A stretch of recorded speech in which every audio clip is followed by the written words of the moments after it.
रामानुज स्तोत्र Shrimad divine grace ऐसी भक्ति वेदांत स्वामी श्रील प्रभुपाद की जय।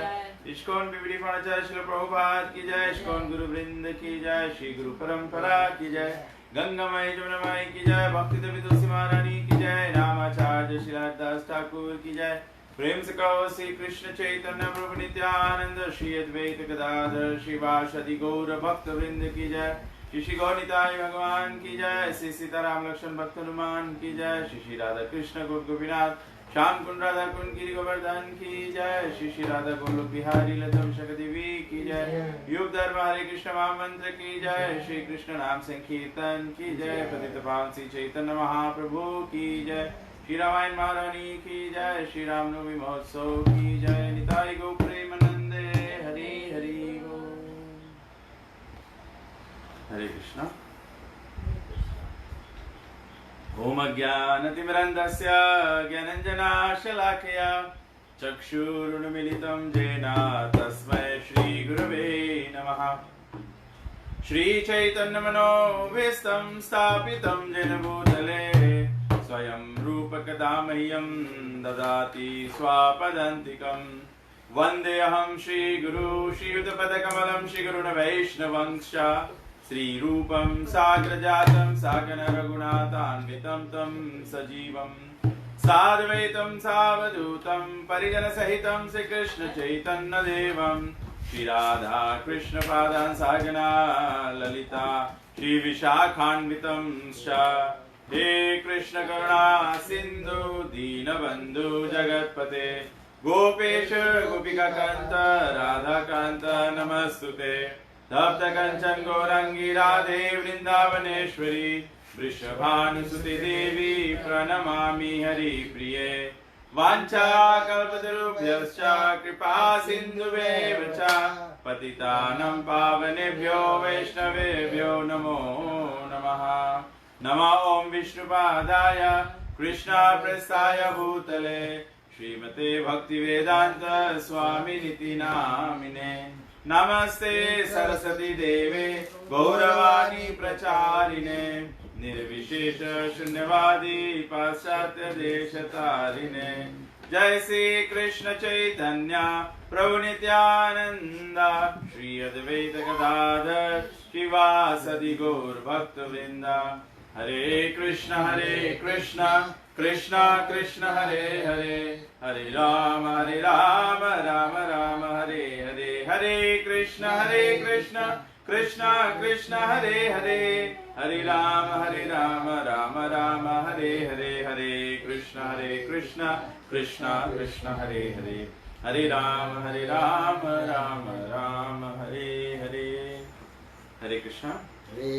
तो एक बार फिर हम सभी भक्तजनों का और दर्शकों का स्वागत करते हैं। आज का जो रामनवमी का कथा जो है, रामायण की कथा जो है, हम लोग रामायण से लेकर और आगे बढ़ते हैं। जबकि कल हम लोग चर्चा किए थे कि दशरथ महाराज जो अश्वमेध यज्ञ है उसका अनुष्ठान करते हैं और उसके सफलता के पश्चात भगवान ब्रह्मा जी और समस्त देवी देवताओं को आदेश देते हैं कि वे दशरथ महाराज के घर में जन्म लेंगे।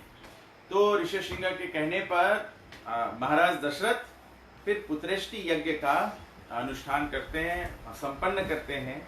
और जब उन्होंने पुत्रेष्टि यज्ञ का अनुष्ठान किया तो यज्ञ संपूर्ण होने पर यज्ञ से भगवान विष्णु का जो दूत है वो प्रकट होते हैं। जब यज्ञ पूर्ण होता है, शास्त्रों में बताया गया है कि जब त्रेता युग में यज्ञ अनुष्ठान किया जाता था तो यज्ञ में जो समस्त देवी देवता है अर्थात जिसके प्रति यज्ञ आदि किया जाता है वे साक्षात प्रकट होते थे यज्ञ की आहुतियों को स्वीकार करने के लिए।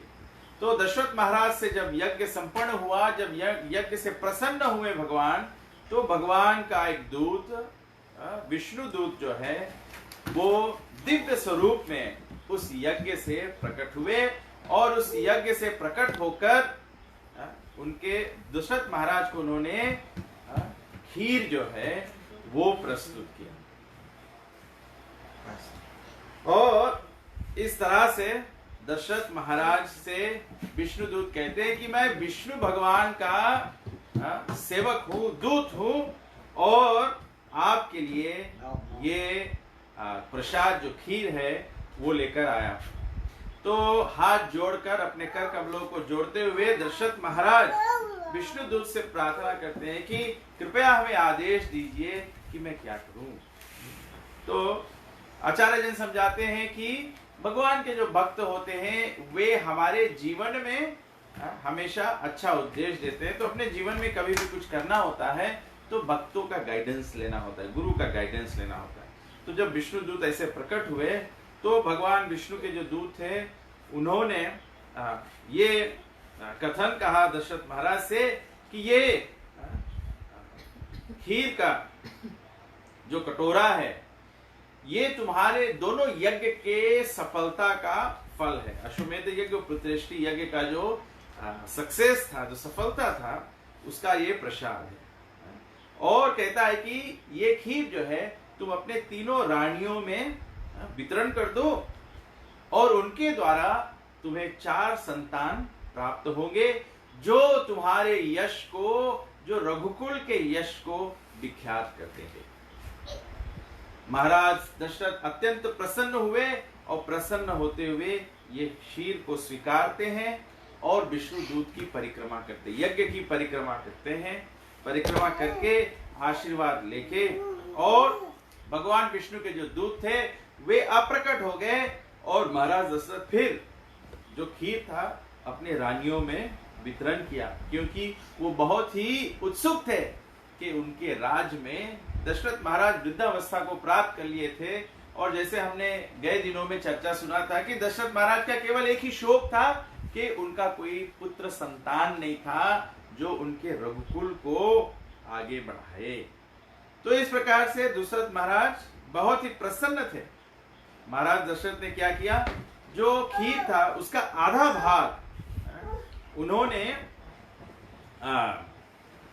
कौशल्या अपनी बड़ी रानी को दिया और 1/4 भाग उन्होंने सुमित्रा जी को दिया और 1/4 का आधा जो था, 1/8वां भाग जो था वो कैकेयी को प्रदान किया। तो इस तरह से आधा, आधा से आधा, 1/4, 1/4 से आधा, 1/8वां भाग, तो 1/8वां भाग बच गया था। तो राजा ने विचार किया कि 1/8वां बचा हुआ 8वां भाग किसको दिया जाए। तो उन्होंने वो भाग भी दोनों रानियों के कहने पर सुमित्रा को प्रदान कर दिया। इस प्रकार से तीनों रानियों ने जो खीर का अलग अलग भाग था उसको ग्रहण किया और ग्रहण करते हुए ये दिव्य आशीर्वाद प्राप्त किए कि हर एक रानी गर्भवती हुई और स्वयं साक्षात भगवान का आवाहन हुआ, भगवान का वास हुआ इनके गर्भ में। जैसे कि भगवत पुराण में भी बताया गया भगवान श्री कृष्ण के प्राकट्य के लीलाओं में कि जैसे ही भगवान का प्रस्तुति होता है, भगवान का स्थान प्राप्त होता है, यहाँ पर चर्चा दिया गया है कि तीनों रानियां जो थी वो गर्भवती हुई। आचार्य जन समझाते ऐसे ही हमारे हृदय में जब भगवान का वास होता है या तो भगवान का जागरण होता है, ऐसे तो भगवान हमारे हृदय में परमात्मा रूप में सदैव वास करते हैं। भगवान हर एक व्यक्ति, हर एक जीव के हृदय में, चाहे मनुष्य योनि हो, चाहे 84 लाख योनि में कोई भी योनि हो, सभी के हृदय में भगवान वास करते हैं। लेकिन जो भगवान वास कर रहे हैं उस भगवान को जागृत करना, अर्थात भगवान हमारे हृदय में वास करते हैं एक साक्षी के माध्यम से। क्योंकि जब हम भगवान की ओर प्रेरित नहीं होते हैं तो भगवान हमारे हृदय में साक्षी स्वरूप वास करते हैं, अर्थात हम अपने जीवन में जो भी कार्य करते हैं, जैसा भी कर्म करते हैं, भगवान केवल उसको साक्षी करते हैं। तो जब भगवान हमारे हृदय में जागृत होता है, जैसे यहाँ पर कथा वर्णन है कि सभी रानियों के गर्भ में भगवान का वास हुआ, इसी प्रकार से कृष्ण लीला में देवकी के गर्भ में जब भगवान का वास हुआ तो बताया गया कि देवकी, यहाँ पर वर्णन दिया गया, कौशल्या, कैकेयी और सुमित्रा अत्यंत तेजोमय हो गई। क्योंकि भगवान तेजोमय है तो जब भगवान का वास होता है, भगवान का आवाहन होता है तो वह वातावरण भी तेजस्वी हो जाता है। इसीलिए आप देखिए साधु संत जो रियलाइज हो गए हैं, जिन्होंने भगवान को पहचान कर लिया, जिन्होंने भगवान का दर्शन प्राप्त किया है, जैसे गुरु को कहा जाता है तद विधि प्रणिपातेन परिप्रश्नेन सेवया उपदेक्षन्ति ते ज्ञानम ज्ञानिनस् तत्वदर्शिना। जो ज्ञानी भक्त होता है, जो भगवान को तत्व से दर्शन कर चुका होता है, वो तेजोमयी हो जाता है, वो तेजस्वी हो जाता है। इसीलिए साधु संतों को देखिए, उनके चेहरे पर एक अलग सा आनंद होता है, एक अलग सा ब्लिस होता है। जब भगवान प्रकाशित होते, दिव्य ज्ञान हृदय प्रकाशितो, जब हमारे हृदय में भगवान प्रकाशित होते हैं, एनलाइटनमेंट हमारा होता है, तो हमारा शरीर भी तेजोमय हो जाता है। तो ठीक इसी प्रकार से दशरथ महाराज की तीनों रानियां जो थी, वो तेजस्वी स्वरूप को प्राप्त किए, वो तेजस्वी हो गई। वे ब्रह्म ज्योति मानो उनके शरीर से उत्पन्न हो गए।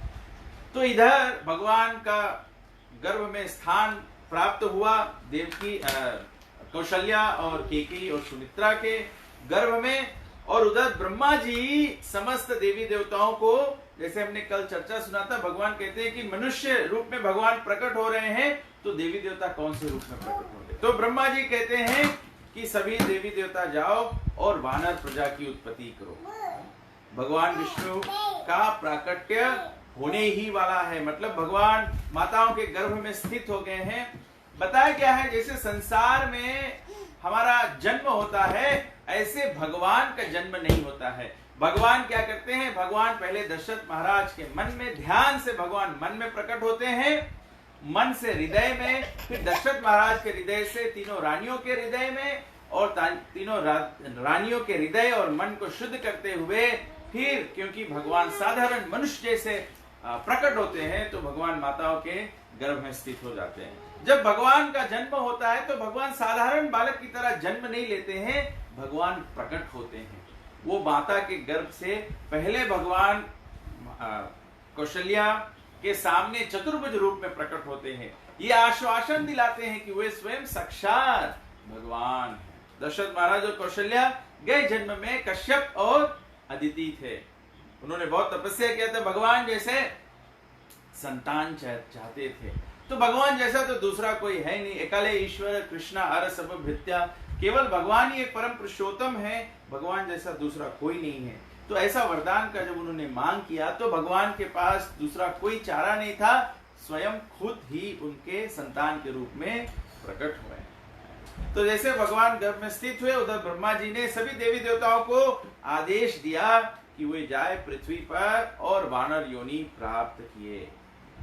तो इस तरह से बताया गया है, ब्रह्मा जी से आज्ञा प्राप्त करते हुए इंद्र ने वाली को उत्पन्न किया, सूर्य ने सुग्रीव को उत्पन्न किया, बृहस्पति ने तार को, कुबेर ने गंधमाद को, विश्वकर्मा ने नल को, वरुण ने सुषेण को, और वायु ने हनुमान जी का उत्पत्ति किया।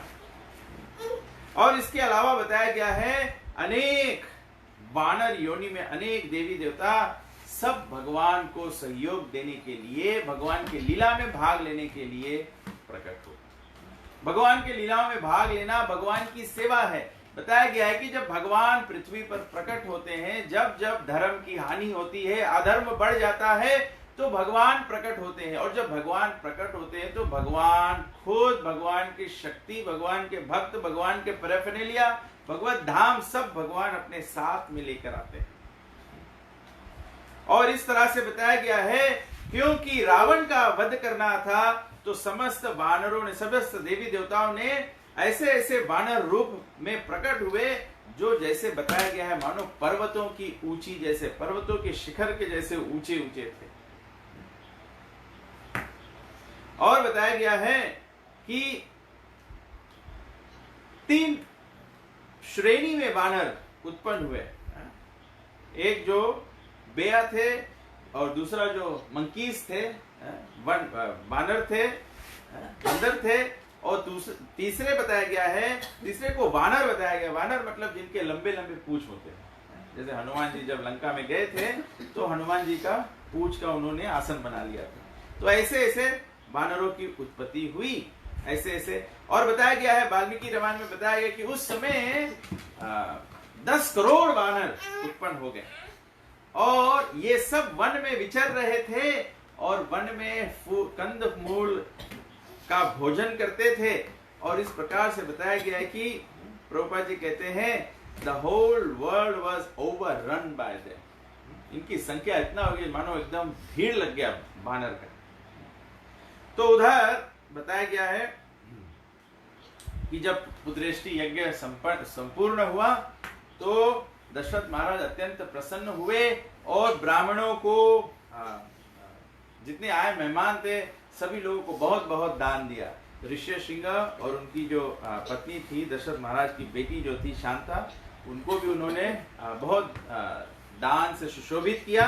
और फिर उसके पश्चात सब ब्राह्मण, सब ऋष्यशृंग आदि सब अपने अपने घर को चले गए। तो फिर रामायण में वर्णन है कि 12 महीने के गर्भ अवस्था के पश्चात 9वें दिन चैत्र महीने का 9वें दिन कौशल्या ने पुत्र का जन्म दिया।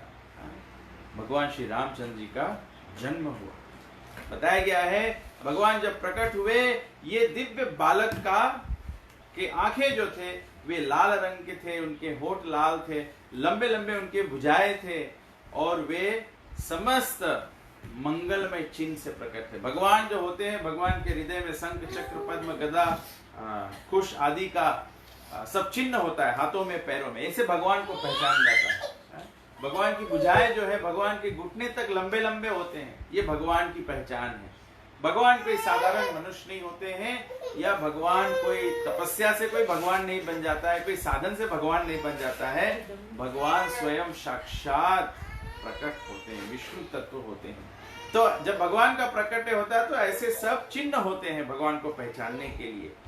तो बताया गया है कि भगवान विष्णु जो कौशल्या के गर्भ से प्रकट हुए, उनका ऐसे सब चिन्ह प्रतीक हुए जिससे कि कौशल्या पहचान कर सके कि ये स्वयं साक्षात भगवान है। तो इस प्रकार से आचार्य जन समझाते हैं कि जो विष्णु दूत ने जो खीर लेकर प्रकट हुआ तो खीर को इसे विभाजन करके बांटा गया था, तो उसके निमित्त जो कौशल्या के जो पुत्र जो जन्मे हैं वो बताया गया वो भगवान विष्णु का आधा शक्ति था। और 1/4 शक्ति जो है वो कैकेयी से जन्मा और 1/28 शक्ति जो है एक एक करके वो दोनों सुमित्रा से जुड़वे बच्चे के रूप में प्रकट हुए। बताया गया है चारों संतान जो थे दशरथ महाराज के वो मानो एक ही जैसे सब थे, एक ही जैसे दिख रहे थे, जैसे क्वाड्रुपल सब हो जाते आगे पीछे, लेकिन सब स्वभाव में अपीयरेंस में सब एक जैसे थे। और इस प्रकार से जब दशरथ महाराज के घर पर ये 4 पुत्रों का जन्म हुआ तो स्वर्ग लोक से देवी देवता सब पुष्प का वर्षा किया। स्वर्ग लोक में गाना बजाना हुआ, अप्सराएं नृत्य किए और अयोध्या में बहुत बड़ा उत्सव हो गया। बहुत बड़ा उत्सव ऐसे हुआ, भगवान का फेस्टिवल हो गया। और इस प्रकार से बताया गया है कि जब भगवान का जन्म हुआ बहुत बड़ा उत्सव मनाया गया। दशरथ महाराज अत्यंत प्रसन्न हुए, बहुत ब्राह्मणों को बुला के ब्रह्म भोज कराया, गाना बजाना हुआ। और फिर इसके पश्चात जब कुछ समय बीता गया तो फिर दशरथ महाराज अपने गुरु वशिष्ठ मुनि के पास जाते हैं और अपने बच्चों का नामकरण संस्कार करते हैं। तो वशिष्ठ मुनि ने क्या किया, पहले उन्होंने ध्यान किया। दशरथ महाराज जब रिक्वेस्ट की अपने गुरु से कि बच्चों का नामकरण किया जाए तो वशिष्ठ मुनि ने इस पर विचार किया। जैसे चैतन्य महाप्रभु प्रकट हुए थे तो नीलांबर चक्रवर्ती ने चैतन्य महाप्रभु का हॉरोस्कोप किया, क्या कहते हैं, राशि किया। तो जब राशि किया उन्होंने तो बताया कि सब तरह से ये तो भगवान है।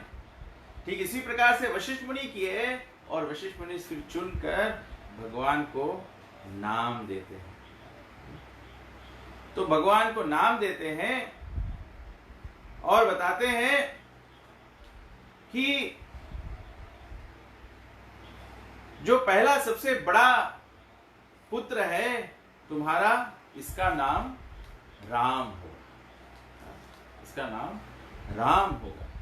और राम जो नाम है इसका अर्थ बहुत भारी है। राम का जो नाम है वो राम से भी बढ़ के है। तो इसके विषय में, राम के नाम के विषय में चर्चा देते हैं। क्या चर्चा देते हैं? वाल्मीकि मुनि जब ये नाम का महिमा बताते हैं तो तुलसीदास जी इसको सरल भाषा में इसको उल्लेख करते हैं, इसको लिखते हैं। क्योंकि वाल्मीकि मुनि बता रहे हैं कि ये कोई साधारण बालक नहीं है और इसका कोई साधारण नाम नहीं है। इसके नाम का अर्थ क्या है? तुलसीदास जी कहते हैं, बंदो नाम राम रघुबर को, हेतु कुशान भानु हिमकर को, विधि हरि हर में वेद प्राण सो, अगुण अनुपम गुण निधान। राम का नाम जो है वो अगुण है, ट्रांसेंडेंटल है, वो संसारिक नाम नहीं है। प्रभुपाद जी समझाते हैं, जैसे कोई संसार का वस्तु होता है, अगर मानो कोई वस्तु है, जैसे मानो पानी है, अगर किसी को प्यास लगता है, वो अगर पानी पानी पुकारे तो उसका प्यास बुझ नहीं जाता है। इसीलिए इसको ये गुण से सुशोभित नहीं है। भगवान का नाम जो है वो दिव्य है। बताया गया राम का नाम जो है वो दिव्य है। राम के नाम बोलने से आध्यात्मिक आनंद प्राप्त होता है। तो तुलसीदास जी कहते हैं कि राम के नाम को ही वंदना करना चाहिए। राम के नाम ही वंदना योग्य है, पूजनीय योग्य है, पूजा योग्य है। क्योंकि भगवान का नाम कैसा है? हेतु कुशानुभानु हिमकर। भगवत नाम जो है वो सूर्य के समान है। चैतन्य चरितामृत नामक ग्रंथ में बताया गया है, कृष्ण सूर्य समा माया है अंधकार, जहां कृष्ण तहां नहीं माया अधिकार। जहां पर भगवान का नाम होता है वहां पर माया का अधिकार नहीं होता। ऐसा नाम भगवान का है। हमारा और आपका नाम होने से कोई अगर हमारे नाम को याद करता है, वहां पर हम उपस्थित नहीं हो जाते। लेकिन भगवान का नाम जो है, राम का नाम जो है, जो अगर कोई राम उच्चारण करे तो राम वहां पर उपस्थित हो जाता है। इसलिए बताया गया कि जब भगवान का हम लोग नाम जप करते हैं, हरे कृष्ण कृष्ण कृष्ण हरे हरे, हरे राम राम राम हरे हरे, तो हमारे जिह्वा पर भगवान का आवाहन हो जाता है, भगवान का नाम हो जाता है। इसीलिए हरिनाम चिंतामणि नामक ग्रंथ में बताया गया है कि अगर भगवान का नाम कोई हास्य से ले या कोई खेल में ले या किसी को कोई दोष देने के लिए ले, यहां तक कि बताया गया कि अगर कोई राम के नाम अगर किसी को गाली देते हुए भी बोले, अगर कोई किसी को हराम बोले या किसी को गाली देता हुआ व्यक्ति दूसरे व्यक्ति को बोले कि अमुक व्यक्ति बहुत हरामी है, तो उसमें भी राम शब्द आता है। इसलिए बताया कि राम का जो नाम है, राम उच्चारण जो है वो दिव्य है, वो ट्रांसेंडेंटल है। अब इसका मतलब नहीं है कि हम लोग को राम चैंटिंग छोड़ करके हरामी हरामी चैंट करना चाहिए। राम का नाम सीधे सीधे लेने से। तो ये राम की नाम की महिमा बताया गया है। तो इस तरह से बताया गया है कि राम नाम जो है, यह राम नाम जो है, यह ब्रह्मा विष्णु और शिव रूप है। क्यों ऐसे बताया गया है? क्योंकि भागवत में उल्लेख दिया गया है कि जब भगवान सृष्टि का रचना करते हैं, भगवान जब सृष्टि का उत्पत्ति करते हैं, तो सृष्टि में 3 कार्य होता है। क्रिएशन होता है, मेंटेनेंस होता है और एनाहिलेशन होता है। ये तीनों कार्य भगवान की शक्ति से होता है। ब्रह्मा जी क्रिएशन करते हैं, लेकिन जब योग्य व्यक्ति ब्रह्मा नहीं होता है तो ब्रह्मांड में भगवान विष्णु स्वयं ब्रह्मा बनते हैं। तो ये भगवान की शक्ति से क्रिएशन होता है। ब्रह्मा जी ऐसे भी अगर भागवत हम लोग पढ़ते हैं तो देखते हैं कि ब्रह्मा जी जब उत्पन्न हुए तो ब्रह्मा जी को पता नहीं था कि क्या करें। तो ब्रह्मा जी तपस्या किए, तपस्या से भगवान प्रसन्न हुए, फिर भगवान ने ब्रह्मा जी को दीक्षित किया, गायत्री मंत्र वैदिक ज्ञान से दीक्षित किया। फिर ब्रह्मा जी को ज्ञान हुआ कि ये सृष्टि को क्रिएट करना है, तो वहां से सृष्टि में ब्रह्मा जी ने प्रजा किया। तो ये भी भगवान की शक्ति से होता है, भगवान के दिव्य ज्ञान से होता है। तो इसीलिए भगवान के नाम जो है, भगवान के नाम के द्वारा भगवान को ध्यान किया ब्रह्मा जी ने। सृष्टि का मेंटेनेंस करना ये तो भगवान विष्णु, ये सबसे कड़ा काम होता है, किसी वस्तु को मेंटेन करना, तो ये स्वयं साक्षात भगवान विष्णु ही करते हैं। और सृष्टि के अंत में प्रलय करना ये शिव जी करते हैं। शिव जी भी साक्षात भगवान को बताया गया है कि जो अद्वैता है या जो सदाशिव है वे स्वयं साक्षात भगवान के ही स्वरूप है। भक्तिसिद्धांत ठाकुर ब्रह्म संहिता नामक ग्रंथ में कहते हैं, समझाते हैं, ब्रह्मा जी समझाते हैं कि जैसे दूध में दही जोरन पड़ने से दही बन जाता है, ठीक इसी प्रकार से भगवान विष्णु जब संसार का जगत का संचालन करते हैं, तो जब सृष्टि का उत्पत्ति किया है, जब महातत्व उत्पन्न किया है, तो भगवान अपने दृष्टि से महातत्व को इंप्रेग्नेट करते हैं, तब ये सृष्टि चलायमान होता है। तो भगवान का जो विष्णु का जो दृष्टि है वो शिव स्वरूप है, क्योंकि संसार जो है वो बताया गया है वो दुर्गा शक्ति है, और दुर्गा के स्वामी कौन है? शिव जी है। दुर्गा जो है वो लक्ष्मी का स्वरूप है, और शिव जी जो है वे भगवान विष्णु के दृष्टि का स्वरूप है। इसीलिए यहाँ पे उल्लेख दिया गया है कि इस प्रकार से आचार्य जन समझाते हैं कि जब ब्रह्मा विष्णु और शिव जी भगवान के ही नाम से आते हैं, भगवान के ही ज्ञान से उत्पन्न होते हैं, भगवान के ही ज्ञान से ही सब कुछ सलायमान करते हैं, तो भगवान राम के नाम के अलावा दूसरा और पूजने की क्या आवश्यकता होती है? अन्य दूसरा पूजन करने की क्या आवश्यकता है जब राम के नाम में ही सब कुछ है। चैतन्य महाप्रभु कहते हैं, नाम नाम अकारी बहुधन निज सर्व शक्ति, समस्त शक्ति, सब जीव जंतु, सब देवी देवता, सभी का शक्ति जो है वो भगवत नाम में प्रस्थित है। तो इस प्रकार से भगवान का नाम जो है वो निर्गुण है, संसारिक गुण का नहीं है, संसार का नाम नहीं है, ये दिव्य जगत का नाम है। गोलोकेरा प्रेम धन हरि नाम संकीर्तन, ये गोलोक से आता है। तो ऐसे वाल्मीकि मुनि समझाते हैं कि ये भगवान, ये दशरथ महाराज का जो सबसे बड़ा पुत्र है राम, ये उसका नाम है। उनका तो नाम ही वंदनीय है, उनका नाम ही बताया गया है कि ये नाम जो है इतना महान है कि ये नाम को महामंत्र जो ही जपत में है शिव, ये राम नाम को स्वयं शिव जी जप करते हैं। काशी मुक्ति हेतु उपदेशु महिमा जाशु जान गण राउ प्रथम पूजियत नाम प्रभु। ये राम के नाम की महिमा है, ये राम नाम का उच्चारण शिव जी करते हैं, और ये राम नाम ही काशी में मुक्ति का बताया गया है हेतु बन गया है। बताया गया है कि जो काशी में जाके प्राण त्यागता है, जो भी जीव कोई भी योनि में जाता है, केवल मनुष्य नहीं, अगर कोई जानवर की योनि में भी हो, अगर काशी जो शिव जी का स्थान है वहां पर जाता है और प्राण त्यागता है, तो शिव जी क्या करते हैं? राम के नाम उनके कानों के कुहर में उच्चारण कर देते हैं। राम हरे कृष्ण कृष्ण कृष्ण हरे हरे, हरे राम राम राम हरे। और बताया गया है महिमा जाशु जान गण राव, गणेश जी को बताया गया है कि गणेश जी प्रथम पूजियत नाम प्रभाव। इसके संबंध में आचार्य जन समझाते हैं कि कैसे गणेश जी सर्वप्रथम पूजित हो गए। एक बार ग्रंथों में कथन है कि एक बार स्वर्ग लोक में सभी देवी देवता जो है, सभी जो देवी देवता हैं, वे अपने में थोड़ा उलझन कर लिए कि कौन बड़ा है। कोई भी समाज होता है, सब लोग कोई चढ़ाई ऊपरी करते हैं, तो ऐसे कौन बड़ा भक्त है या कोई समाज में कौन बड़ा है, ये सब झमेला हो जाता है। तो ऐसे स्वर्ग में भी हो गया एक बार। तो स्वर्ग में ऐसा हो गया तो सभी लोग गए ब्रह्मा जी के पास। अब ब्रह्मा जी के पास गए क्योंकि ब्रह्मा जी प्रथम रचित व्यक्ति हैं, ब्रह्मा जी से ही सभी सब कुछ आया है। तो ब्रह्मा जी के पास गए सभी देवता और कहने लगे कि बताओ हम में से कौन सबसे बड़ा है। तो ब्रह्मा जी ने बताया, अच्छा ये निर्णय करने के लिए क्या करो, तुम लोग सभी लोग जाओ पूरे ब्रह्मांड का दौड़ लगाओ, जाओ पूरे ब्रह्मांड का दौड़ लगाओ, परिक्रमा लगाओ, जो पहले आएगा वो सबसे बड़ा देवता हो जाएगा। तो सब देवता लोग अपने अपने आह्वान पर बैठकर निकल पड़े। तो गणेश जी भी अपने आह्वान पर बैठकर निकल पड़े। और गणेश जी का आह्वान क्या है? चूहा। तो चूहा कितनी गति से जाएगा? तो ऐसे गणेश जी अपने चूहे पर बैठकर जा रहे थे ब्रह्मांड का, सृष्टि का परिक्रमा लगाने के लिए। तो गणेश जी को मिल गए नारद जी। तो नारद जी से गणेश जी ने कहा कि आप कुछ समाधान करो, मेरा जो आवाहन है तो बहुत धीरे जाता है, मैं कैसे पूरी सृष्टि का भ्रमण कर पाऊंगा।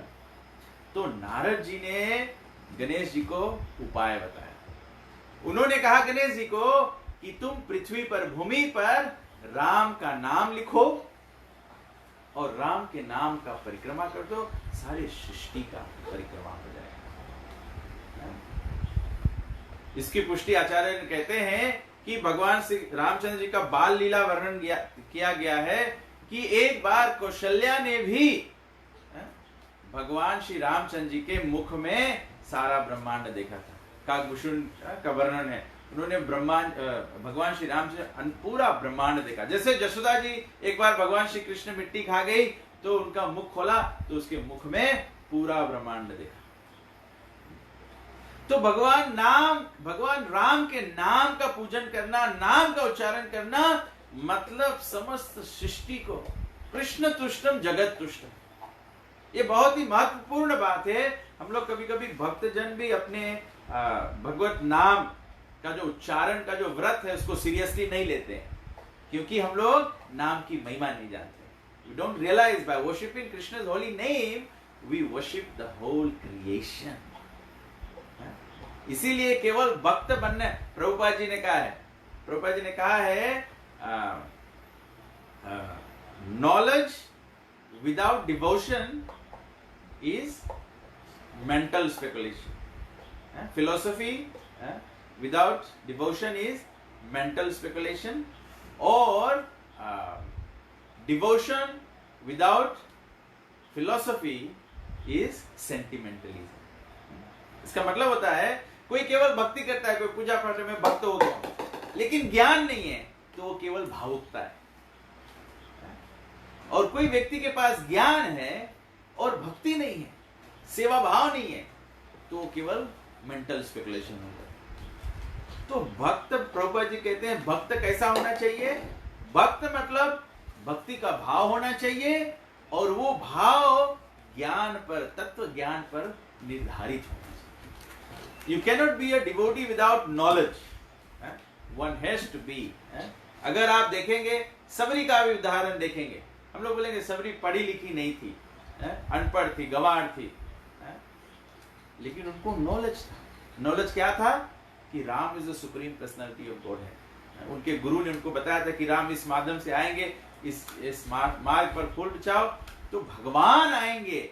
ये ज्ञान था कि राम भगवान है, भगवान आएंगे, तो वो सेवा में लगी रही। One must have knowledge and one must have seva, then only you become Ram. तो यहाँ पे बताया गया है कि इस प्रकार से गणेश जी ने राम नाम का परिक्रमा किया और ब्रह्मा जी अत्यंत प्रसन्न हो गए।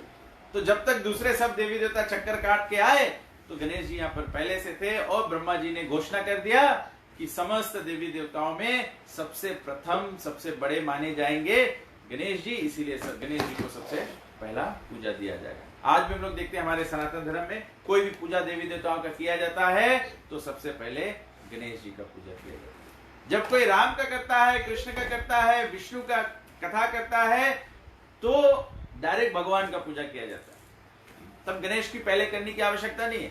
गणेश को प्रथम पूजा का अवस्था जो है वो देवी देवताओं के समक्ष में मिला। तो कैसे ये मिला है? ये राम नाम का प्रभाव। तो वाल्मीकि मुनि दशरथ महाराज को समझा रहे हैं कि भगवान ये राम नाम जो है ये साधारण नाम नहीं। इसीलिए जब बच्चे जन्म लेते हैं, बच्चों का जब नामकरण किया जाता है तो राशि आदि विचारा जाता है। लेकिन अभी कलयुग में क्या करते हैं लोग, क्या देखते हैं? The sound vibration must sound nice. कोई नाम का कोई मतलब नहीं।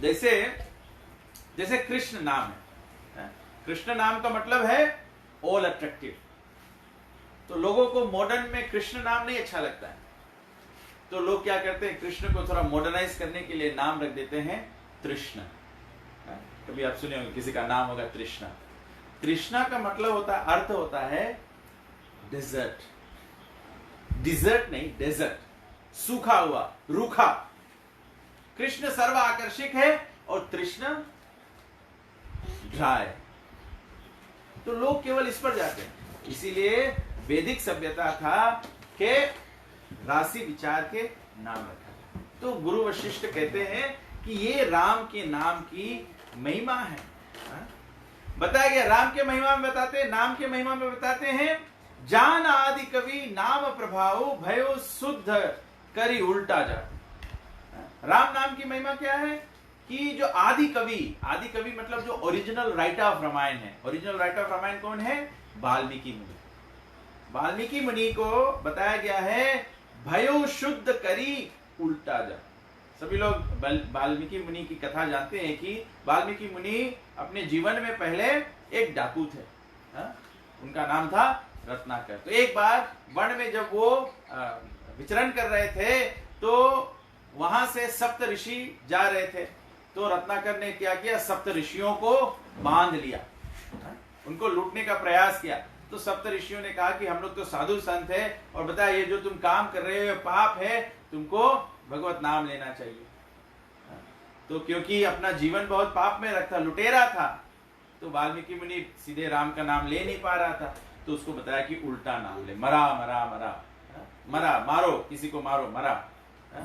तो हम लोग देखते हैं कि वाल्मीकि मुनि का एक कथा है कि वो उल्टा नाम जपत जग जाना ब्रह्म वाल्मीकि भय ब्रह्म समाना। मतलब जो भक्त हो जाता है, जो भगवान के नाम उच्चारण करता है, वो ब्रह्म समान। ब्रह्म समान मतलब भगवान नहीं हो जाता है।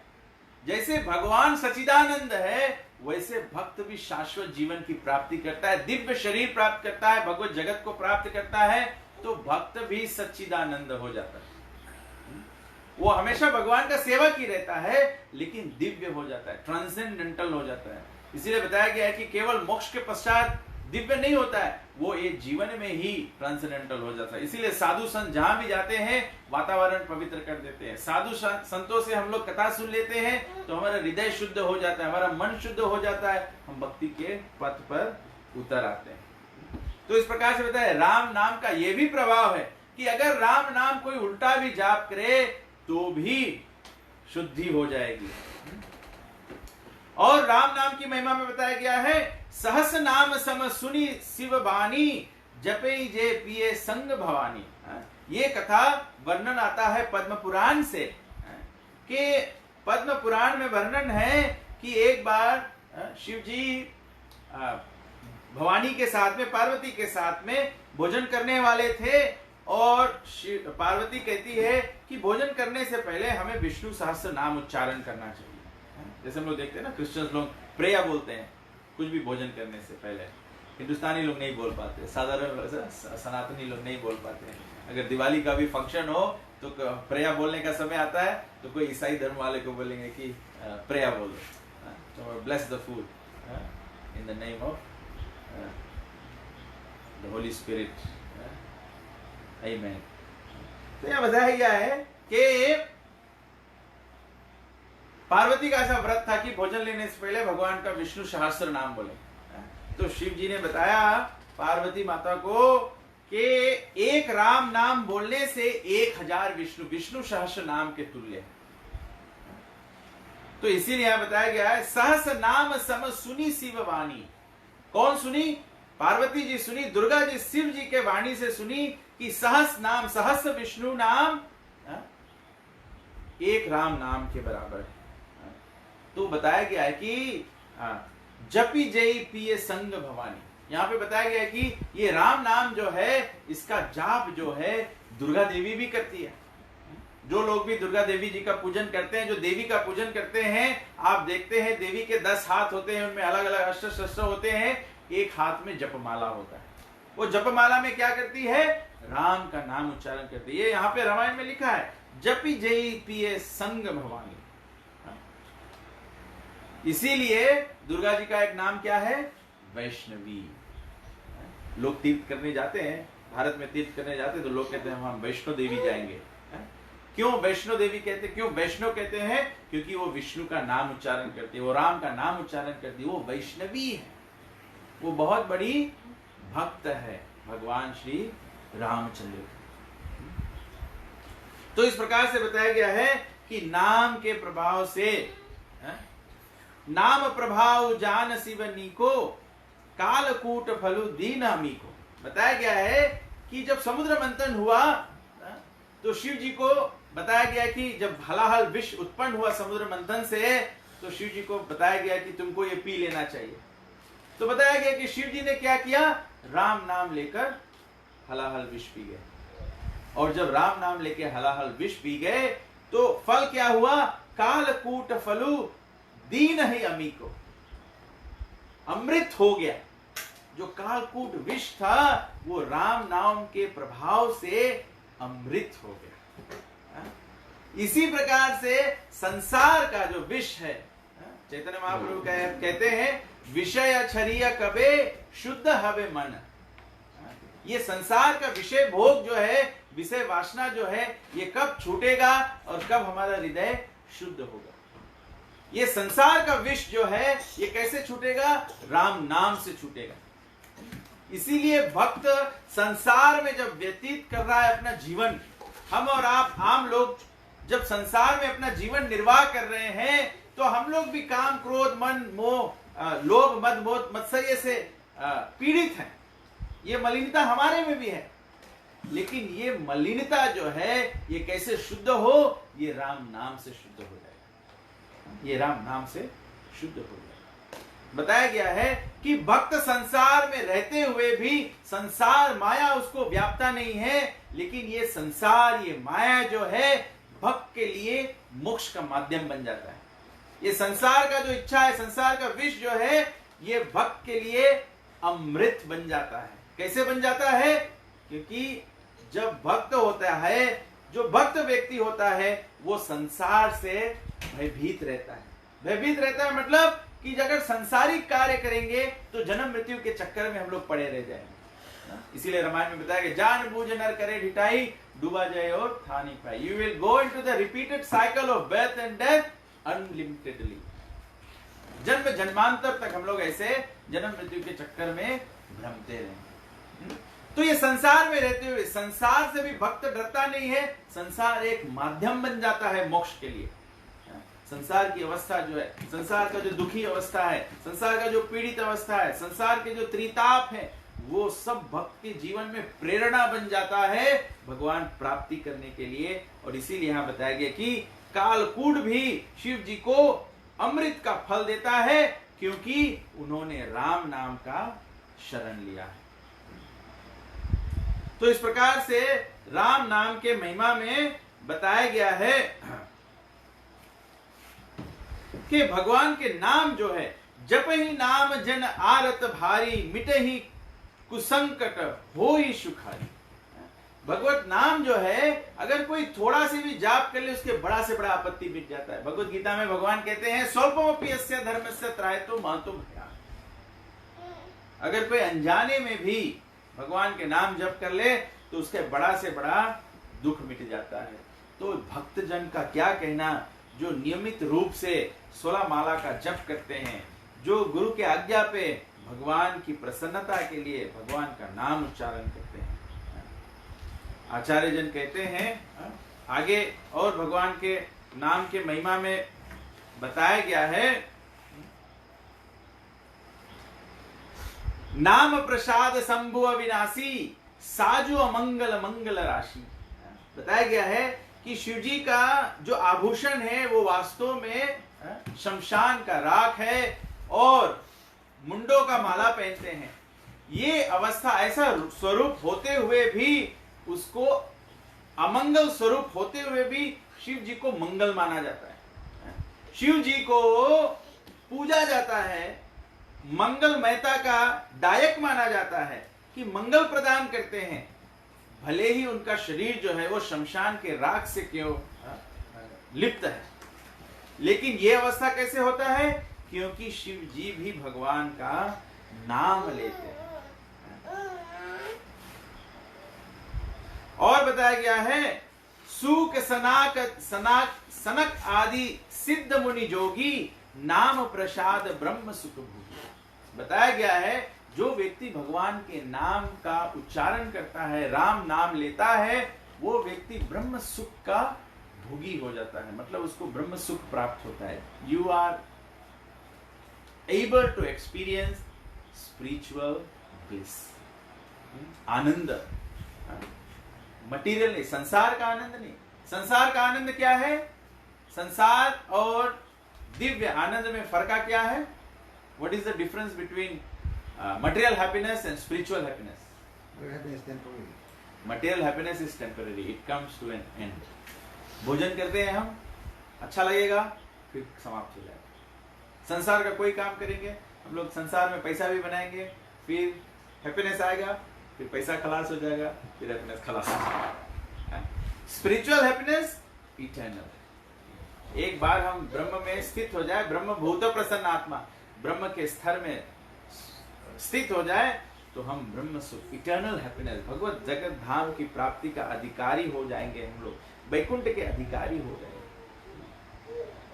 बताया गया है, नारद जाने हु नाम प्रतापु, जग प्रिय हरिहर हर प्रिय आपू, नाम जपत प्रभु की नहीं प्रसाद, भगत शिरोमणि भय प्रहलाद। नारद जी जानते हैं भगवत नाम का महिमा, इसीलिए नारद जी सब समय भगवान का नाम लेते हैं, नारायण नारायण नारायण नारायण, सब समय भगवान का नाम ही लेते हैं। अगर नारद जी को कोई वस्तु उचित ना लगे तो भी नारद जी क्या कहते हैं, नारायण नारायण। अगर कोई चीज अच्छा लगे तो नारद जी कहेंगे नारायण नारायण। तो भगवान के नाम से ही, जैसे आप वृंदावन में जाइए, वृंदावन में जाते हैं तो सभी लोग क्या कहते हैं, राधे राधे। अगर आप वृंदावन में जाइए, ऑटो रिक्शा में जाइए या रिक्शा में जाइए, अगर किसी को साइड भी करना है, किसी को बोलना है, बगल हो जाना, तो लोग कहेंगे राधे राधे। अगर धक्का लगने वाला होता है तो लोग कहते हैं राधे राधे, एक दूसरे को मिलते हैं, प्रभु जी राधे राधे। इसी प्रकार से नारद जी राम के नाम के महिमा जानते हुए तो सब समय भगवत नाम उच्चारण करते हैं। और बताया गया है कि राम के नाम के महिमा से ही प्रहलाद असुर कुल में जन्म थे, राक्षस के पुत्र थे, हिरण्यकशिपु के संतान थे, लेकिन महाराज हो। ये राम के नाम की महिमा है।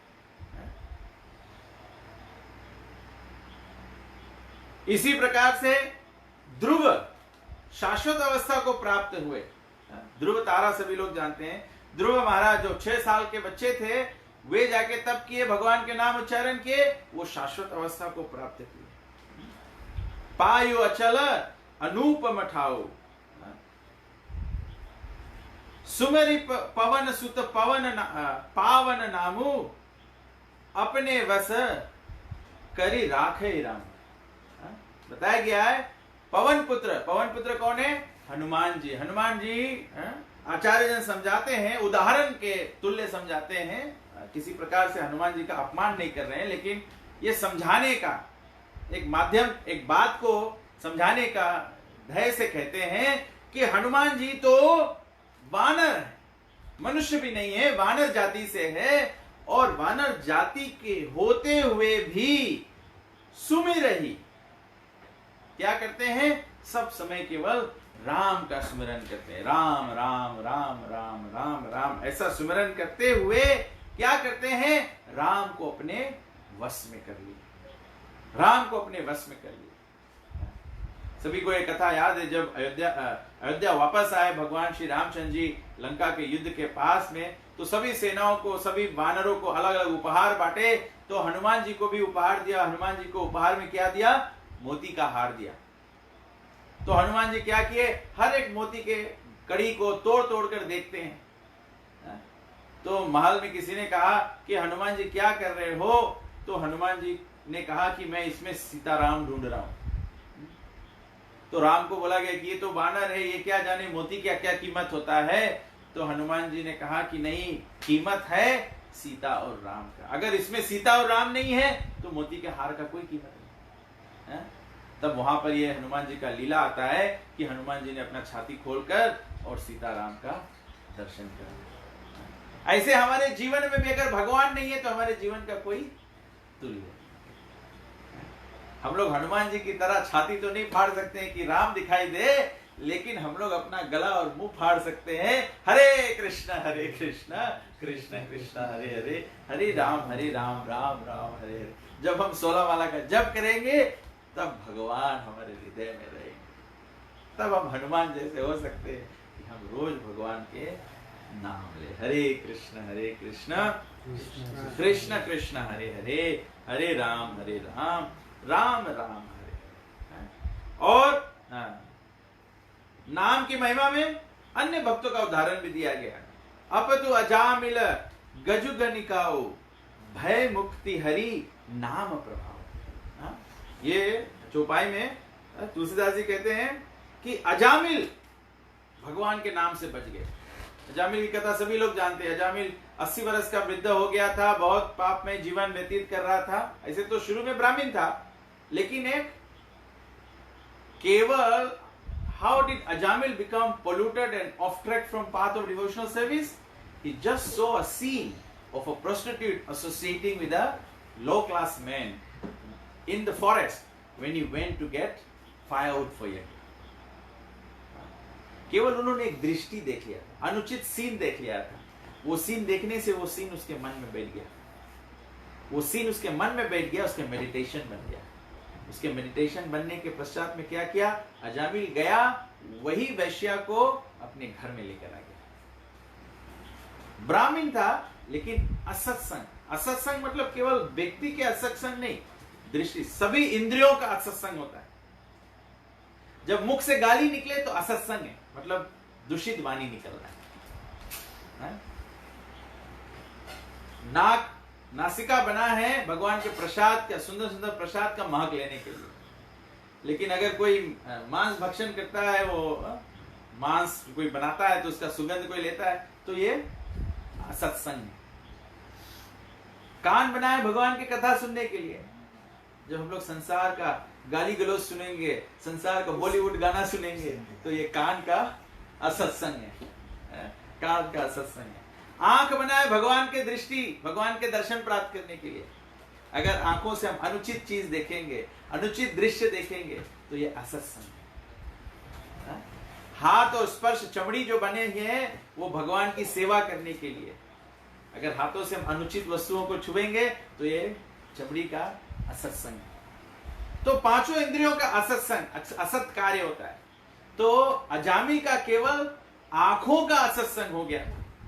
उन्होंने केवल अनुचित दृश्य देख लिया था, उसके फलस्वरूप वो वैश्य को अपने घर में लेकर आ गए। जब वैश्य को अपने घर में लेकर आ गए तो वैश्य अब उनके साथ रहने लगी, वैश्य उनकी सेवा पूजा करने लगी और वैश्य के हाथ का भोजन खाने लगा, वैश्य के हाथ से वो सेवा स्वीकार करने लगा। तो अजामिल कंप्लीटली दूषित हो गया। जब अजामिल इस प्रकार से कंप्लीटली दूषित हो गया तो अजामिल सब तरह के पाप कार्य करने लगा। अपने परिवार चलाने के लिए लूटमारी करने लगा, बेईमानी करने लगा, छल करने लगा और इस प्रकार से अपने जीवन पाप में कर लिया। पाप में कर लिया तो मरने के समय अजामिल के यमदूत आए अजामिल को ले जाने के लिए। लेकिन अजामिल यमदूतों को देखकर स्वपम्यस्य धर्मस्य, इसी को कहते हैं कि कोई थोड़ा सा भी भगवान की भक्ति करता है, महान आपत्ति के समय उसको भगवान सहयोग दे देते हैं। तो भयभीत होकर और अपने छोटे संतान का नाम नारायण रखा था, तो नारायण नाम उच्चारण कर दिया। जैसे नारायण नाम उच्चारण किया तो विष्णुदूत आ गए। विष्णुदूत आके यमदूत को भगा दिया और अजामिल को पुनः जीवन प्राप्त हुआ, जिससे वो भक्ति में स्थित होके और मुक्ति को प्राप्त किया। गज का भी, गजेंद्र का भी ऐसा ही कथा है। गजेंद्र अपने पूर्व जन्म में एक महान राजा थे, परंतु अपराध के कारण दूसरे जन्म में गज बन गए, हाथी बन गए। और जब हाथी जन्म में एक दिन तालाब में गए अपने परिवार के साथ में, हथनी और बच्चों के साथ में पिकनिक करने के लिए, तो वो तालाब में एक मगरमच्छ था। तो जब ये जल में क्रीड़ा कर रहा था तो मगरमच्छ डिस्टर्ब हो गया और मगरमच्छ गज को अटैक कर दिया, उसको पकड़ लिया, उसको पकड़ के पानी में ले गया। हाथी जो है वो भूमि पर रहने का जीव है, वो पानी में और कमजोर होता चला गया और मगरमच्छ जो था वो पानी में और स्ट्रॉन्ग होते चला गया।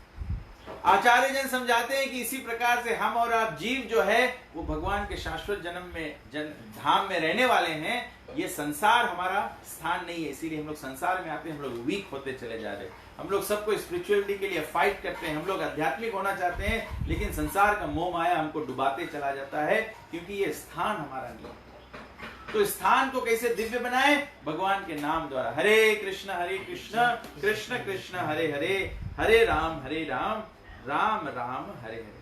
और साथ साथ में भगवत नाम का महिमा में गणिका का भी उदाहरण दिया गया है। गणिका की जो कथा है ये गुरु ग्रंथ साहिब में भी बताया गया है, मतलब अन्य सिख धर्म में भी ये उदाहरण लिया जाता है। गणिका जो थी वो एक वैश्या थी, बहुत ही सुंदर युवती कन्या थी। उनका जीवन जो था वो पूरा जीवन अपना वैश्यापना में निर्वाह कर दिया, और ऐसे उसका जीवन जाते जाते जब वो बूढ़ी होने लगी तो उनके पास कोई ग्राहक नहीं आता था। तो एक दिन ऐसे चतुर्मास का मौसम था। चतुर्मास भारत में क्या होता है कि पानी का मौसम होता है, बहुत पानी बरसता है।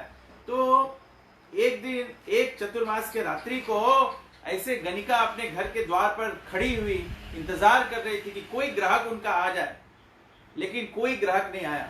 उस मार्ग से एक साधु जा रहे थे, और क्योंकि इतना ज्यादा पानी बरस रहा था, वो साधु क्या किया, वो गणिका के घर पर चला गया और बोला कि इतना पानी बरस रहा है, हमको आज रात्रि के लिए यहाँ पर शरण दे दो।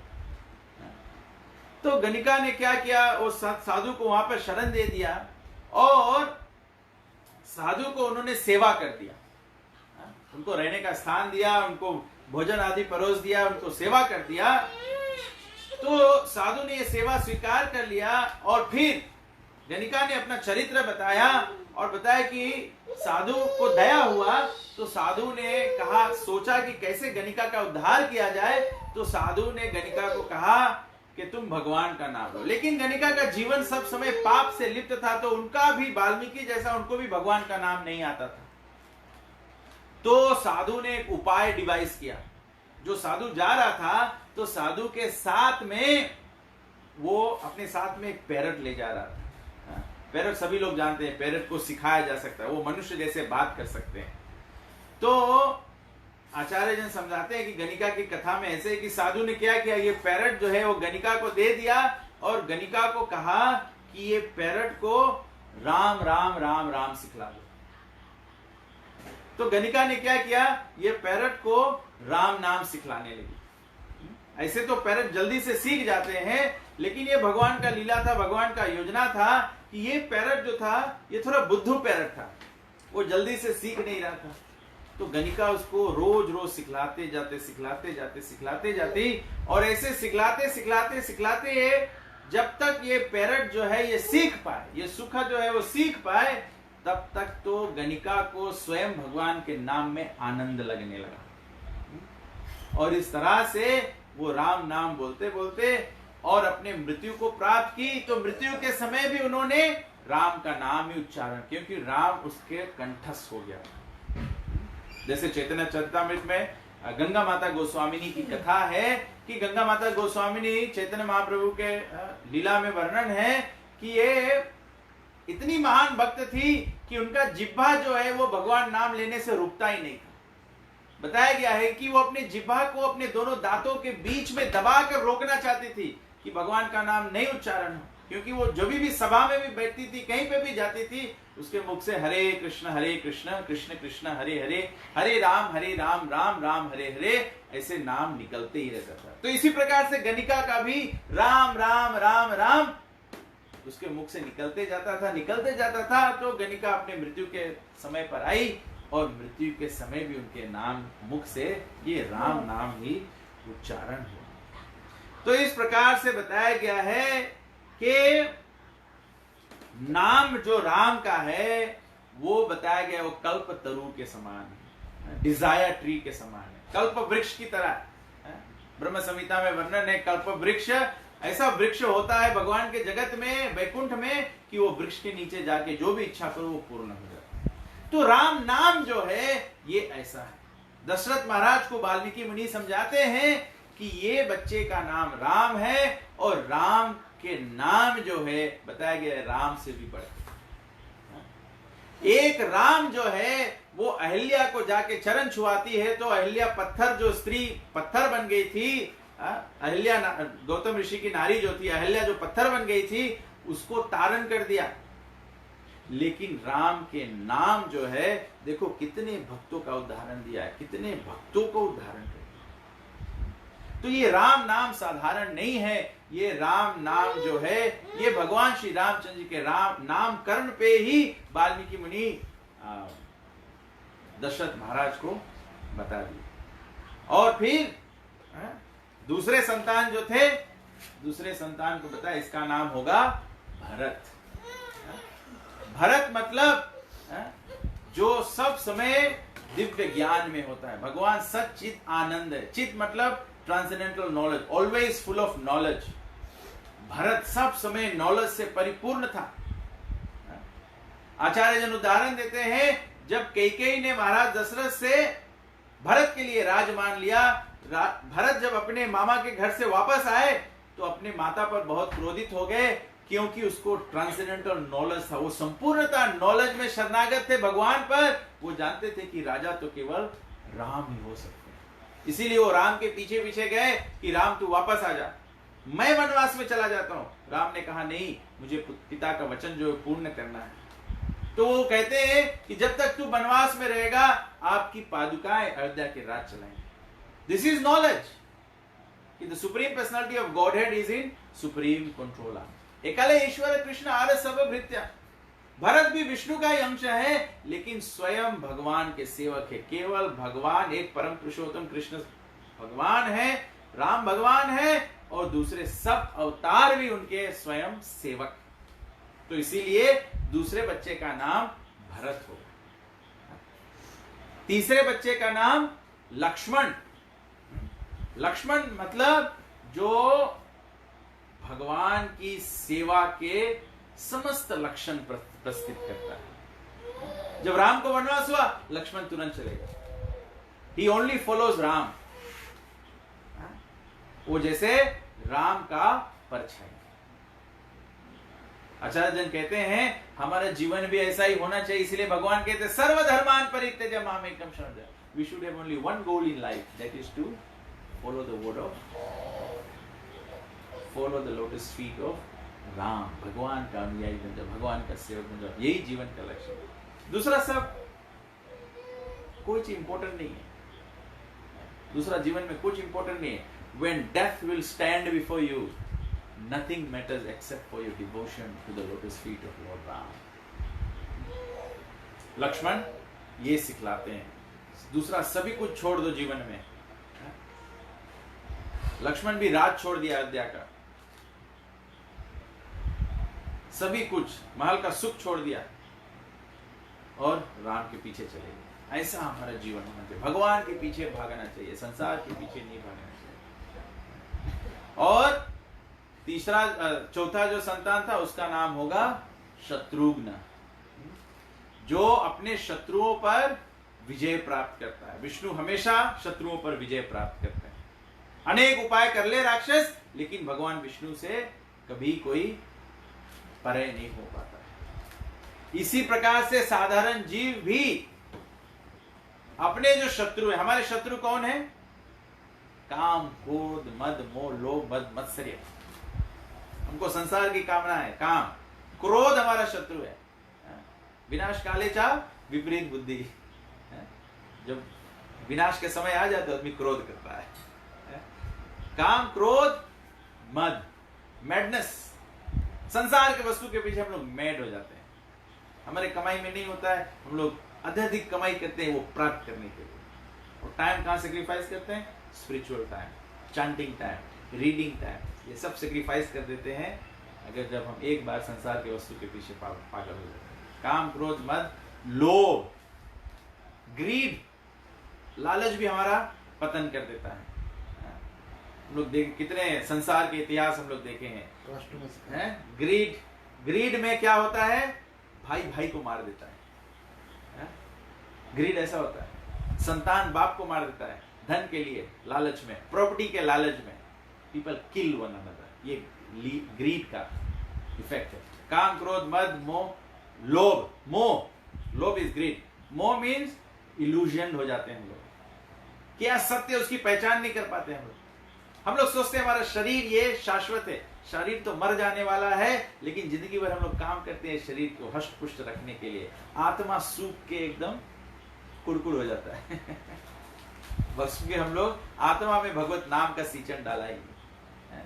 ये मोह कहते हैं, illusion, that which is not. और मत्सर्य, मत्सर्य मतलब ये संसार कैसे चलता है? ये संसार कंपटीशन से चलता है। Everyone is competing in one another. क्यों लोग कॉम्पीट करते हैं? क्योंकि we are envious of one another. किसी की प्रकृति से हमें द्वेष है, किसी के सौंदर्य से हमें द्वेष है, किसी के धन से द्वेष है। हम लोग एक दूसरे से केवल द्वेष करते हैं। बात करते हैं भगवत प्रेम का, बात करते हैं love for humanity, love for one another, love दाय नेबर, लेकिन हृदय में केवल द्वेष भरा है। हम एक दूसरे की प्रकृति से जलते हैं।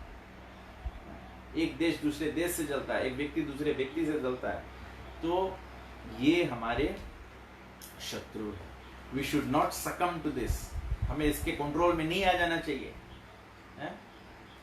हमें इससे ऊपर उठना है। कैसे ऊपर उठ पाएंगे? जब हम भगवान की भक्ति करेंगे, जब हम लोग रामायण करेंगे, राम को अपने जीवन में आने की अनुमति देंगे। इसी को रामायण कहते हैं, राम को आने की अनुमति दे अपने जीवन में। तो इस प्रकार से आज हम लोग ये चर्चा किए कि भगवान श्री रामचंद्र जी और उनके तीनों भाइयों मतलब दशरथ महाराज के चारों पुत्रों का नामकरण संस्कार हुआ, और भगवान के नाम की महिमा, भगवान के नाम का शक्ति। जितना सरल है राम, उतना ही गहरा है राम। जितना सरल है उतना हेवी है भगवान का नाम। ये सर्व जगत को तारने वाला नाम है। हरे कृष्ण कृष्ण कृष्ण हरे हरे, हरे राम राम राम हरे हरे। श्री सीताराम लक्ष्मण भक्त हनुमान की, रामायण महारानी की। ठीक है, तो हम लोग भगवान के थोड़ा से नाम गाते हैं, उसके बाद में रघुपति राघव राजा राम, पतित पावन सीताराम। रघुपति राघव राजा राम, पतित पावन सीताराम। रघुपति राघव राजा राम, पतित पावन सीताराम। रघुपति राघव राजा राम, पतित पावन सीताराम। सीताराम जय सीताराम,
कृष्ण भक्त हनुमान की जय। श्री रामायण महारानी की जय। श्री रामनवमी महोत्सव की जय। शील प्रभुपाद की जय। निताय गौ प्रेमानंदे। हरि हरि बोल।